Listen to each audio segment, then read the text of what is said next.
Ela aprendeu a respiração antes mesmo de aprender a pedir socorro. O porão era frio, úmido e cheirava a ferro velho e medo antigo. Cada gota que caía do teto soava como um relógio marcando o tempo que ninguém contava. Fique quieta, ele dizia. Sempre dizia. A voz vinha da escada de pedra, grave, contida, como se até as palavras temessem sair. E ela ficava. Porque ficar viva ali significava obedecer. Lá fora, o vilarejo de Valença Nova chorava a morte de Clara Montoya. O sino da igreja tocara 3 vezes no dia do enterro. Mulheres vestidas de preto murmuravam orações. Homens baixavam a cabeça em respeito ao barão Augusto Montoya, que caminhava ereto, olhos secos como alguém que já havia chorado tudo o que tinha para chorar. Foi uma febre, ele dissera. Levou minha menina numa madrugada. Ninguém ousou duvidar, mas no escuro do porão, Clara contava os passos do pai acima de sua cabeça. Pai! Ela arriscou uma vez, a voz rachada. O som de algo pesado sendo arrastado respondeu por ele. Clara tinha 17 anos quando o mundo decidiu que ela estava morta. Antes disso, tinha um quarto com janelas altas, livros herdados da mãe e uma vontade insistente de fazer perguntas. Perguntas demais, segundo o barão. Perguntas sobre contratos, sobre terras vendidas sem explicação, sobre gritos que vinham do porão quando ela ainda era criança. Perguntas que não combinavam com uma filha obediente. Você fala demais, Clara, ele dissera na última noite. E isso é perigoso. Ela lembrava da sala iluminada por velas, do estalo seco da mão dele sobre a mesa, do silêncio que veio depois. Lembrava de pensar que, se ficasse quieta, tudo se resolveria. Não se resolveu. Agora, sentada no chão de pedra, com os pulsos marcados pelas cordas já soltas, Clara entendia algo que nunca lhe ensinaram. Algumas famílias não enterram seus mortos. Escondem seus vivos. Acima dela, o barão recebia visitas, assinava papéis, sorria em eventos. Uma tragédia, repetia, uma dor que nunca passa. E enquanto o mundo acreditava, Clara sobrevivia entre ratos, silêncio e a esperança frágil de que alguém, em algum momento, escutaria o que ela já não conseguia gritar, porque segredos, quando enterrados vivos, nunca ficam em silêncio para sempre. Antes de seguirmos, se essa história já tocou você de alguma forma, curta e se inscreva. Assim, mais histórias como essa continuam encontrando quem precisa ouvi-las. O silêncio começou antes da porta se fechar. Clara percebeu isso quando a criada Madalena deixou a bandeja no corredor e não entrou no quarto como fazia todos os dias. Houve uma hesitação, um olhar rápido para os lados e depois passos apressados descendo a escada. A casa do barão Montoya sempre fora barulhenta. O ranger da madeira antiga, ordens ditas em voz alta, visitas anunciadas sem cerimônia. Naquela manhã, porém, algo havia mudado. O ar parecia conter palavras não ditas. Madalena? Chamou Clara, sentando-se na cama. Nenhuma resposta.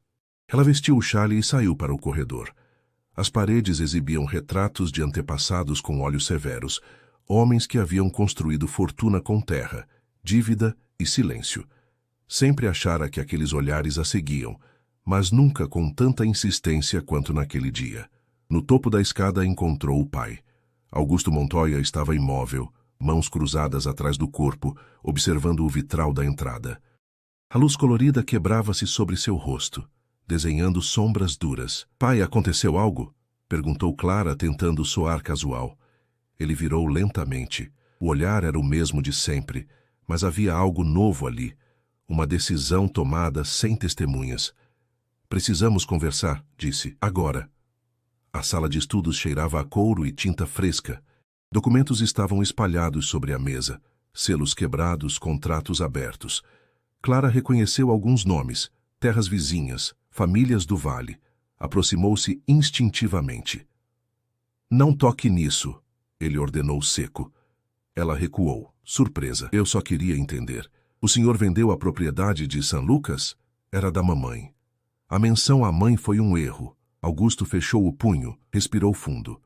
Há coisas que não dizem respeito a você. Dizem sim, Clara respondeu com mais firmeza do que pretendia. Eu moro aqui. Eu vejo os homens entrando à noite. Ouço gritos vindos do porão desde criança. O senhor sempre disse que eram trabalhadores, mas eu não sou mais uma criança. O estalo veio rápido, não foi a força que doeu mais, mas a surpresa. Clara levou a mão ao rosto, sentindo o calor subir. Nunca mais levante a voz para mim, disse o barão, aproximando-se. Você não sabe o que é necessário para manter esta casa de pé. Manter a casa ou o seu poder, ela sussurrou. Ele a encarou por um longo momento. Então algo se fechou em seu olhar. Naquela noite, Clara não foi chamada para o jantar. A porta do quarto foi trancada por fora. Ela bateu, gritou até a voz falhar. Ninguém veio. Apenas passos distantes, conversas abafadas, e depois o som da chave girando novamente. Já madrugada. 2 homens entraram. Não eram da casa. Desculpe, senhorita, disse um deles, sem olhar nos olhos. Ela tentou lutar, mas o corpo não acompanhou o desespero, o cheiro do pano, o escuro repentino, o chão frio. Quando acordou, estava no porão. O lugar era menor do que lembrava, mais baixo, mais sufocante. Correntes antigas pendiam das paredes, agora enferrujadas. Um colchão fino fora jogado num canto, junto a um balde. Pai! Ela gritou, correndo até a escada. A porta se abriu apenas o suficiente para que ele aparecesse. Você não existe mais, Clara, disse ele sem emoção. Amanhã minha filha estará morta. O senhor não pode fazer isso, ela chorou. As pessoas vão perguntar, e eu responderei. Ele retrucou. Sempre respondi. A porta se fechou. O trinco soou como um ponto final. Na manhã seguinte, Clara ouviu o sino da igreja. Contou as badaladas com o coração disparado. Cada som era um golpe. Acima dela, a casa se movia, a vida seguia, enquanto seu nome começava a virar passado. No escuro, ela abraçou os próprios joelhos, tentando não gritar. Ainda não sabia como sair dali. Só sabia de uma coisa. Se o pai a havia enterrado viva, era porque temia o que ela poderia dizer. E o silêncio, ela decidiu, não seria eterno. O porão ensinou Clara a medir o tempo de um jeito novo. Não havia janelas, nem sol, nem relógio. O tempo era marcado pelos passos acima de sua cabeça, pelo ranger das tábuas, pelo som distante de risadas em noites de visita. Às vezes, o cheiro de carne assada descia pelas frestas, cruel, lembrando-a de que o mundo continuava girando sem notar sua ausência. No terceiro dia, ou no que ela acreditava ser o terceiro, a porta se abriu. Coma, disse a voz do pai, deixando uma tigela no chão. Clara avançou, mas parou a poucos passos dele. Por quanto tempo? Perguntou a garganta seca. Augusto não respondeu de imediato. Observava-a como quem avalia um objeto guardado em local seguro. Pelo tempo necessário, disse por fim. Até que tudo esteja resolvido. Resolvido para quem? Ela insistiu. Para o senhor? Ele fechou a porta sem responder. Sozinha novamente, Clara sentou-se no chão, empurrando a comida com os dedos trêmulos. A sopa estava fria, mas ela comeu. Aprendera rápido que recusar era um luxo que não possuía. Foi naquela noite que ouviu algo diferente. Um sussurro, baixo, quase confundido com o vento. Tem alguém aí? Clara congelou. Quem está falando? Respondeu num fio de voz. Sou Tomás. Acho, disse a voz. Estou do outro lado da parede. Ela se levantou, aproximando-se da pedra úmida. Você está preso? Perguntou. Estamos, ele corrigiu. Eu e mais 2. Trouxeram-nos há semanas. Dizem que devemos dinheiro ao barão. O coração de Clara acelerou. Não eram gritos antigos da imaginação, eram pessoas. Ele disse que eu morri, confessou ela, que estou enterrada. Houve silêncio por alguns segundos. Então somos fantasmas, murmurou Tomás tentando rir. Fantasmas que ainda respiram. A partir daquela noite, falaram sempre que podiam, sussurros trocados entre pedras, histórias partidas, lembranças de uma vida que parecia distante. Tomás falava da mulher que o esperava no vilarejo vizinho, de uma filha pequena que ainda aprendia a falar. Clara falava da mãe, das tardes lendo perto da janela, da sensação de que sempre houvera algo errado naquela casa. Você acha que alguém sente sua falta? Ele perguntou certa vez. Acho que sim, respondeu, mas meu pai é muito convincente. Os dias seguintes trouxeram visitas inesperadas. Clara reconhecia vozes conhecidas. Comerciantes, políticos locais, até o padre. Todos passando pela sala, todos acreditando na dor encenada do barão. Pobre homem, ouviu uma mulher dizer. Perder a única filha. Clara mordeu a mão para não gritar. Em uma dessas noites, Augusto desceu acompanhado. Ela não dá trabalho, dizia a outro homem. Silenciosa. Diferente da mãe. Clara sentiu o estômago revirar. Ainda assim, é um risco, respondeu o homem. Já se alguém descobrir, ninguém descobrirá, cortou o barão. Esta casa tem alicerces fortes, e segredos ainda mais fortes. Quando ficaram sozinhos, Clara se aproximou da porta. O senhor não tem medo? Perguntou, a voz firme apesar do corpo fraco. De que tudo isso venha à tona. Ele a encarou surpreso com a coragem. Medo? Repetiu. Eu tenho controle. Medo é coisa de quem não manda. Um dia alguém vai ouvir, ela disse. Sempre há alguém que ouve. Por um segundo o rosto dele pareceu vacilar, mas logo voltou a endurecer. Você fala demais, respondeu como antes. E continua perigosa. A porta se fechou. Naquela mesma madrugada, Tomás voltou a sussurrar. Clara, se sairmos daqui, você contaria tudo? Ela não hesitou. Cada detalhe. Então sobreviva, disse ele. Por você. Por nós. No escuro, Clara sentiu algo que não sentia há dias. Não esperança plena, mas um fio dela, frágil, insistente. E enquanto você que nos ouve acompanha essa história, me diga, de forma simples e natural, de onde você está assistindo agora. Às vezes, saber que alguém está ouvindo em algum lugar do mundo já é um começo de libertação. Clara encostou a testa na parede fria. Se estava viva, não era por acaso. E se alguém estava ouvindo, talvez o silêncio estivesse começando a rachar. A primeira coisa que Clara percebeu foi que a casa tinha hábitos. Não era apenas o ranger das tábuas ou o eco dos passos. Havia horários em que tudo ficava mais silencioso, como se as paredes também escutassem.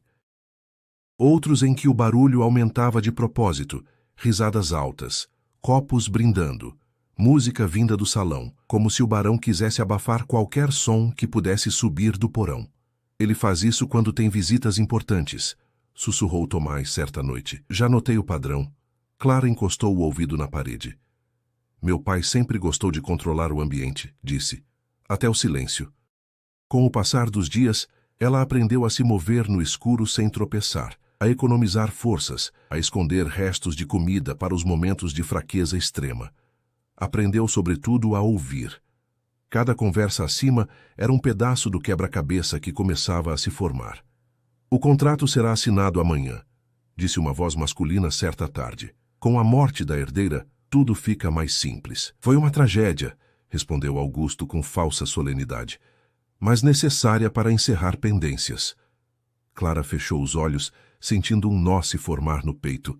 Não era apenas punição, ela era um obstáculo. Naquela noite, Tomás falou com urgência. Ouvi os guardas comentando, disse ele. Um deles vai embora em breve. O mais novo. Parece menos cruel. Crueldade não é o que mais me assusta, Clara respondeu. É a indiferença. Mesmo assim, a ideia ficou ecoando. Se havia alguém ali embaixo que ainda enxergava pessoas, não apenas problemas, talvez existisse uma brecha.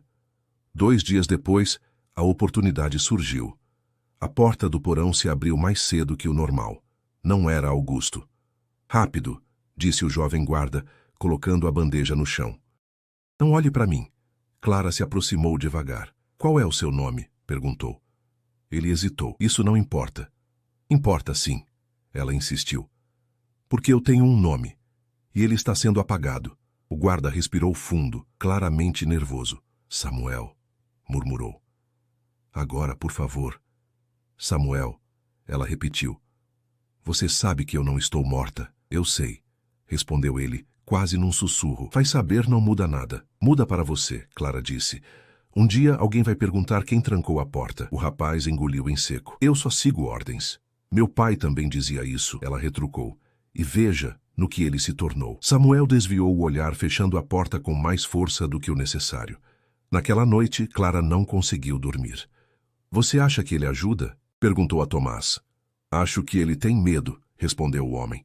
E medo é uma porta. Às vezes trancada, às vezes só encostada. Os dias seguintes trouxeram tensão. Augusto desceu menos vezes, mas quando vinha, estava mais irritado. A casa parecia inquieta. Os rumores estão surgindo, ele disse certa vez andando de um lado para o outro. Sempre surgem. Rumores sobre o quê? Clara perguntou. Ele parou. Sobre mim, respondeu. Sobre negócios, sobre você. Então as pessoas não esqueceram, ela disse, sentindo o coração acelerar. Esqueceram o suficiente, ele rebateu. Mas curiosidade é uma doença persistente. Na mesma noite, Clara ouviu algo que gelou seu sangue. Amanhã resolvemos o restante, disse Augusto a alguém. Não podemos manter pendências. O que isso significa? Sussurrou Tomás do outro lado da parede. Clara demorou a responder. Significa que o tempo está acabando. O medo, antes difuso, ganhou forma. Não era mais apenas sobreviver, era agir. Quando Samuel desceu novamente, Clara não esperou. Ele vai nos matar, disse direto. O guarda empalideceu. Não diga isso. Digo porque é verdade, ela insistiu. Você ouviu. Amanhã. Samuel passou a mão pelos cabelos. Eu não posso enfrentar o barão. Não precisa, Clara respondeu. Só precisa abrir uma porta. O silêncio se estendeu. Do outro lado da parede, Clara sabia que Tomás escutava tudo. Se eu fizer isso, Samuel disse por fim, não haverá volta. Para nenhum de nós, Clara concordou. Mas haverá justiça. O guarda fechou os olhos por um segundo longo demais. Amanhã à noite, disse. Durante o jantar, haverá barulho suficiente. Quando ele se foi, Clara sentiu as pernas falharem. Você confia nele? Tomás perguntou. Não, ela respondeu sincera. Mas confio mais nisso do que em esperar. No escuro do porão, algo havia mudado. O medo ainda estava ali, pesado, presente. Mas agora dividia espaço com outra coisa. Decisão. A casa nunca esteve tão viva. Clara percebeu isso antes mesmo de ouvir a música. O chão acima vibrava com passos apressados, cadeiras sendo arrastadas, vozes sobrepostas em um entusiasmo artificial. Era noite de jantar oficial, daqueles em que o barão fazia questão de exibir poder, influência e normalidade. Para quem observasse de fora, aquela era uma casa de luto superado, não um túmulo com paredes. É hoje, sussurrou Tomás, do outro lado da parede. Dá para sentir. Clara respirou fundo. O ar parecia mais pesado, como se o porão também soubesse que algo estava prestes a se romper. Ela ajeitou o vestido gasto, num gesto quase inútil, mas necessário. Não queria sair dali como um espectro. Queria sair como alguém que ainda era gente. As horas passaram devagar. Cada riso acima era um golpe de ironia. Cada brinde soava como uma provocação. A memória de Clara, ouviu uma voz masculina dizer. O estômago dela revirou. Um brinde à menina, que nos deixou cedo demais, completou o barão com voz firme. Clara fechou os olhos. Aquilo não era apenas mentira. Era encenação. Era crueldade refinada. Foi então que ouviu os passos que reconheceria em qualquer lugar. Samuel. A chave girou devagar, como se o próprio metal tivesse medo de fazer barulho. A porta abriu apenas uma fresta. Agora, ele sussurrou. Rápido. O coração de Clara disparou. Por um segundo o corpo não respondeu. O medo era antigo, profundo, quase confortável. Mas ela pensou em Tomás. Pensou nos outros. Pensou na mãe. Avançou. O corredor parecia maior do que lembrava. Cada sombra era uma ameaça. Samuel seguia à frente, evitando os pontos mais iluminados. Eles estão distraídos, disse ele em voz baixa. O vinho ajuda. E os guardas? Clara perguntou. 2 foram dispensados. Um está no pátio. Não nos verá. Chegaram à porta lateral. Samuel parou. Aqui, disse. Depois disso você corre. Não olhe para trás. E você? Clara perguntou. Ele engoliu em seco. Eu fico. Se alguém perguntar, direi que você nunca esteve aqui. Clara o encarou. Isso vai destruir sua vida. Talvez, ele respondeu. Mas viver sabendo que deixei você morrer, isso já estava me destruindo. Ela segurou o braço dele por um instante, um gesto breve, humano. Obrigada. A porta se abriu para a noite fria. O ar livre queimou os pulmões de Clara. O jardim parecia estranho, quase hostil, como se ela estivesse invadindo a própria casa. Correu descalça pela grama, sentindo o corpo reclamar, mas obedecer. Foi então que ouviu. Clara, a voz vinha da varanda. Augusto Montoya estava ali, o copo ainda na mão, o sorriso congelado no rosto. Por um segundo eterno, pai e filha se encararam. Isso não é possível, ele murmurou. Você está morta. Não para o senhor, ela respondeu ofegante. Nunca estive. O silêncio caiu pesado. Dentro da casa, a música continuava. Volte, ele disse, recuperando o tom autoritário. Ainda posso consertar isso. Consertar? Clara riu, um riso curto, amargo. O senhor me enterrou viva. Eu te protegi, ele rebateu. Você não entende o que estava em jogo. Eu entendo sim, ela respondeu. Seu poder. Ele avançou um passo. Se sair por aquele portão, você não tem nada. Nenhum nome, nenhuma herança. Eu tenho a verdade, Clara disse. Isso é mais do que o senhor jamais teve. Antes que ele pudesse reagir, uma voz ecoou da lateral da casa. Senhor, era um dos guardas. Há pessoas gritando no porão. Alguém ouviu. O rosto do barão empalideceu. Clara não esperou mais. Correu. O portão parecia longe demais. As pernas ardiam. O mundo girava. Mas, quando as mãos tocaram o ferro frio, ela empurrou com toda a força que restava. Do outro lado, a estrada. O som de passos atrás dela não veio. Apenas gritos confusos, ordens desencontradas. O controle tão cuidadosamente construído começava a ruir. Clara correu até não sentir mais os pés.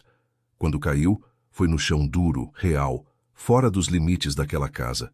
O céu acima estava limpo. Ela chorou. Não de medo, mas de alívio. Lá atrás, a mansão do barão continuava iluminada, ainda cheia de convidados, ainda fingindo normalidade, mas algo havia mudado. O segredo tinha escapado. E segredos, uma vez livres, nunca voltam a obedecer. O frio da estrada foi a primeira lição. Clara acordou com o corpo encolhido, as roupas úmidas de orvalho, a garganta ardendo. Por alguns segundos, não soube onde estava. Depois, a lembrança veio inteira, pesada. O portão, o jardim, o rosto do pai endurecido pela perda do controle. Ela estava fora. Viva. Exposta. Levantou-se com dificuldade. O caminho de terra seguia em duas direções, ambas desconhecidas. Pela primeira vez, não havia paredes dizendo onde ela podia ou não ir. A liberdade, percebeu, também assustava. Caminhou até o amanhecer, guiada apenas pelo som distante de um rio. Quando as pernas falharam, sentou-se à margem, lavou o rosto, observou o próprio reflexo na água. Estava mais magra, os olhos maiores. Mas ainda era ela. Você sobreviveu, disse em voz alta, como se precisasse ouvir. Ao meio-dia, encontrou uma carroça parada perto de um campo de trigo. Um homem de barba grisalha ajustava a roda. Moça, ele chamou surpreso ao vê-la. Está perdida? Clara hesitou. Cada palavra agora tinha peso. Estou procurando ajuda. Ele a observou com atenção, notando os pés descalços, o vestido gasto. Meu nome é Elias, disse por fim. Posso levá-la até Santa Lídia. Lá tem uma estalagem. E gente que escuta. Gente que escuta. Aquilo soou como promessa. No caminho, Clara falou pouco. Elias não insistiu. Apenas contou histórias simples. Colheitas, filhos que haviam partido, a dificuldade de viver à sombra dos grandes proprietários. Montoya? Ele repetiu quando ela mencionou o nome cautelosa. Homem poderoso. Pouco querido. O coração dela acelerou. Por quê? Porque onde há poder demais, costuma faltar humanidade. Ele respondeu simples. Santa Lídia era menor do que Clara imaginara. Casas baixas, gente curiosa, olhares atentos. Na estalagem, a dona, Rosa, ofereceu sopa quente sem fazer perguntas. Clara quase chorou ao sentir o gosto. À noite, deitada num colchão de verdade, o silêncio parecia alto demais. Não havia passos acima, nem portas trancando. Ainda assim, ela não dormiu. No dia seguinte, os boatos começaram. Dizem que algo aconteceu na casa do barão, comentou um homem à mesa ao lado. Gritos, guardas correndo. Histórias, respondeu outro. A filha morreu há meses. Clara apertou a colher. Foi Rosa quem percebeu. Você carrega um peso grande, disse, sentando-se à frente dela. Seja qual for sua história, Aqui ninguém é obrigado a acreditar em versões prontas. Clara respirou fundo. E se eu disser que estou viva, quando todos acreditam que estou morta? Rosa não riu. Então alguém mentiu, respondeu. E mentiras grandes costumam cair com barulho. Na tarde daquele dia, 2 homens chegaram à estalagem. Um deles usava o símbolo da guarda regional. Procuramos uma jovem, disse olhando ao redor. Pode ter passado por aqui. Clara sentiu o sangue gelar. Rosa se adiantou. Muitas jovens passam por aqui, respondeu. Seja mais específico. O homem descreveu uma fugitiva. Não mencionou nomes. Não vi ninguém assim, Rosa disse firme. Os homens saíram contrariados. Eles voltarão, Clara murmurou. Talvez, Rosa respondeu. Mas até lá, você precisa decidir o que quer. Naquela noite, Clara finalmente falou. Contou sobre o porão, sobre Tomás, sobre os contratos, sobre o enterro encenado. Cada palavra parecia arrancar um pedaço do medo. Se você ficar calada, disse Rosa, talvez sobreviva escondida. Se falar, muda coisas. Mas paga o preço. Clara pensou no porão, nos sussurros, em Samuel. Eu já paguei silêncio demais. No dia seguinte pediu papel e tinta. Escreveu tudo, nomes, datas, descrições. Não como filha do barão, mas como testemunha. Elias levou a carta até a cidade maior, onde havia juízes menos dependentes do poder local. Enquanto isso, os rumores cresciam. Pessoas começaram a comentar sobre prisioneiros desaparecidos. Famílias começaram a perguntar. Uma tarde, um homem bateu à porta da estalagem. Tinha o rosto cansado, os olhos fundos. Meu nome é Tomás, disse. Disseram que Clara poderia estar aqui. Ela levou alguns segundos para conseguir responder. Estou. Eles se encararam, incrédulos. Depois, riram e choraram ao mesmo tempo. Já Samuel abriu as celas, Tomás contou. Depois desapareceu. Mas saímos, falamos, não conseguiram mais abafar. Clara sentiu algo se acomodar dentro do peito. Não era felicidade plena, era justiça começando. Ainda não acabou, ela disse. Não, Tomás concordou. Mas agora não estamos sozinhos. Naquela noite, Clara saiu para a rua e olhou o céu. Pela primeira vez não sentiu culpa por estar viva. O mundo não era seguro, não era justo, não era simples, mas agora ela podia escolher onde pisar. E isso mudava tudo. Os dias seguintes trouxeram um cansaço diferente. Não era o cansaço do porão, feito de fome e medo. Era um peso novo, feito de vigília, de atenção constante, de saber que cada passo agora tinha consequência. Clara percebeu isso logo na primeira manhã após o reencontro com Tomás. As pessoas olhavam mais, cochichavam menos. Algo estava se organizando, silencioso, fora do controle do barão. Eles estão com medo, disse Tomás, enquanto observavam a rua pela janela da estalagem. Quando o silêncio quebra, sempre vem o medo. Clara assentiu. Sentia-o também. Mas não era o mesmo medo antigo. Era um medo que empurrava para a frente. As cartas começaram a surtir efeito mais rápido do que imaginavam. Um magistrado da cidade maior chegou 2 dias depois, acompanhado de soldados que não usavam as cores da família Montoya. Não houve anúncio. Não houve honra.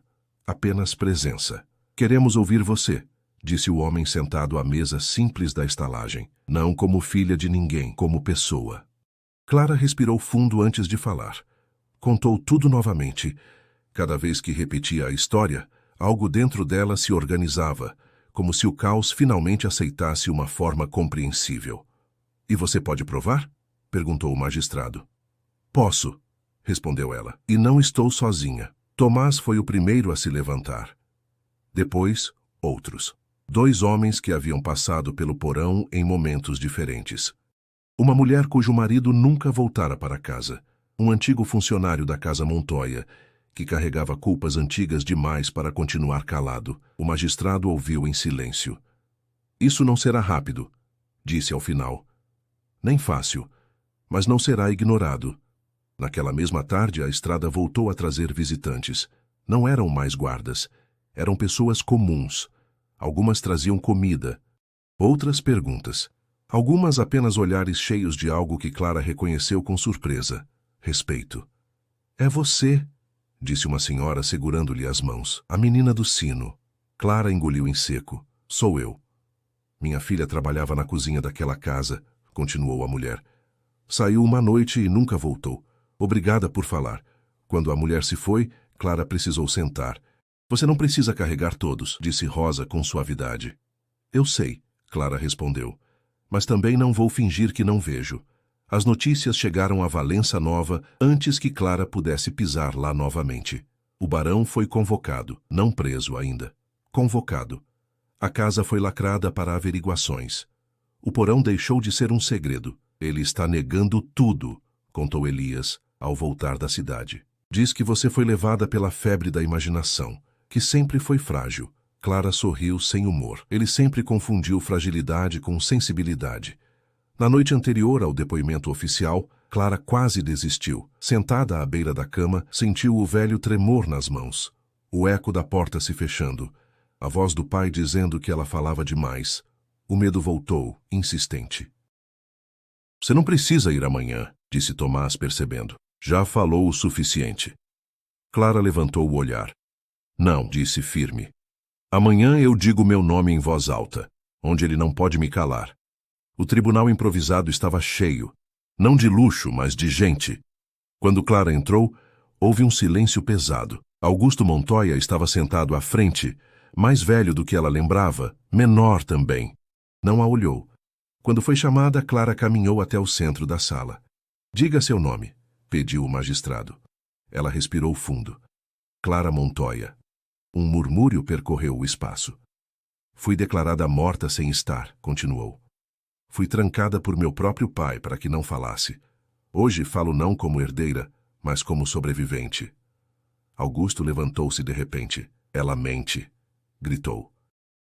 Sempre foi instável. Clara virou-se para ele. O senhor me ensinou a ficar em silêncio, disse sem elevar a voz. Hoje me ensinou o valor de quebrá-lo. Não houve aplausos. Houve algo mais forte. Reconhecimento. O processo não terminou naquele dia, nem naquela semana. Mas algo irreversível havia acontecido. O nome Clara Montoya não era mais um epitáfio. Era uma presença. Meses depois, a casa foi oficialmente interditada. O barão perdeu títulos, influência, aliados. Não foi preso de imediato. Homens como ele raramente caem de uma vez. Mas começaram a cair. Clara nunca voltou a morar ali. Escolheu ficar em Santa Lídia, ajudando Rosa na estalagem, auxiliando outros que precisavam escrever suas histórias, aprender a nomear suas dores. Não como salvadora, como alguém que sabia ouvir. Certa tarde, ao fechar as janelas, Tomás perguntou: se pudesse apagar tudo, você apagaria? Clara pensou por um longo momento. Não, respondeu, porque sobreviver me ensinou algo que ele nunca entendeu. O quê? Ela sorriu, olhando o céu avermelhado. Que nomes não morrem quando são ditos em voz alta. Morrem quando são engolidos pelo medo. E o Delam agora respirava livre. Você que ficou aqui até agora, que caminhou com Clara por corredores escuros e estradas incertas, curta e se inscreva no canal. Histórias como essa só continuam existindo porque encontram quem esteja disposto a ouvi-las até o fim. Clara demorou a entender que o fim não chegava como um som alto. Ela esperava algo definitivo. Uma sentença lida em voz firme, um homem algemado, um pedido de perdão impossível. Mas a vida não se organizou assim. O que veio foi mais silencioso e, ainda assim, profundo. O fim veio como uma manhã comum em Santa Lídia. Quando ela abriu a estalagem, varreu o chão e percebeu que o peito já não apertava ao ouvir passos atrás de si. O processo contra o barão se arrastou por meses. Documentos desapareceram, testemunhas hesitaram, algumas recuaram, outras surgiram quando ninguém esperava. Clara aprendeu, na prática, que justiça não é um golpe certeiro. É desgaste. É insistência. É permanecer de pé quando todos esperam que você se canse. Augusto Montoya envelheceu rápido. Não foi a punição legal que o destruiu, mas a perda do que sempre sustentou seu poder. O controle da narrativa. Ele já não era o homem respeitado que todos temiam questionar. Era um nome dito em voz baixa, seguido de silêncio desconfortável. E para alguém como ele, isso era pior do que qualquer cela. Clara ouviu apenas mais uma vez. Foi por acaso, numa audiência menor, quase vazia. Ele estava sentado, ombros curvados, mãos trêmulas. Quando a viu, levantou os olhos. Pela primeira vez não havia autoridade ali. Apenas um homem diante daquilo que não conseguiu apagar. Você destruiu tudo, ele disse sem raiva, quase cansado. Clara pensou antes de responder. Não, disse por fim. Eu apenas sobrevivi. O resto caiu sozinho. Ele não respondeu. E ela entendeu naquele instante que não precisava de mais nada dele. Nem explicações, nem arrependimento, nem reconhecimento. Alguns finais não exigem reconciliação, exigem distância. Em Santa Lídia, a vida continuou se reorganizando. Tomás passou a trabalhar com Elias, ajudando famílias a registrar denúncias antigas, histórias engavetadas por medo. Rosa transformou a estalagem em ponto de passagem para quem precisava descansar, do corpo ou da alma. Não havia placas anunciando nada disso. Apenas portas abertas. Clara encontrou seu lugar ali, entre conversas longas e escutas atentas. Descobriu que tinha facilidade com palavras quando não eram usadas para se defender. Ajudava outros a escrever cartas, depoimentos, pedidos simples que antes pareciam grandes demais. Nunca prometia justiça, prometia presença. Você não tem medo de tudo voltar? Alguém lhe perguntou certa vez. Ela sorriu com honestidade. Tenho, respondeu. Mas agora sei que o medo não manda mais sozinho. Às vezes, à noite, o passado voltava em fragmentos. O cheiro de pedra úmida, o som da chave girando, a voz do pai dizendo que ela falava demais. Nessas horas, Clara não lutava contra as lembranças. Levantava, acendia uma vela, respirava. Aprendera que negar a dor era outra forma de prisão. Certa madrugada, sentou-se à mesa com papel e tinta e escreveu apenas uma frase. Eu estive lá. E saí. Dobrou o papel e guardou numa caixa simples, junto de outras histórias. Não como lembranças de sofrimento, mas como provas de existência. O vilarejo de Valença Nova nunca voltou a ser o mesmo. A mansão Montoya permaneceu fechada, janelas cegas, paredes mudas.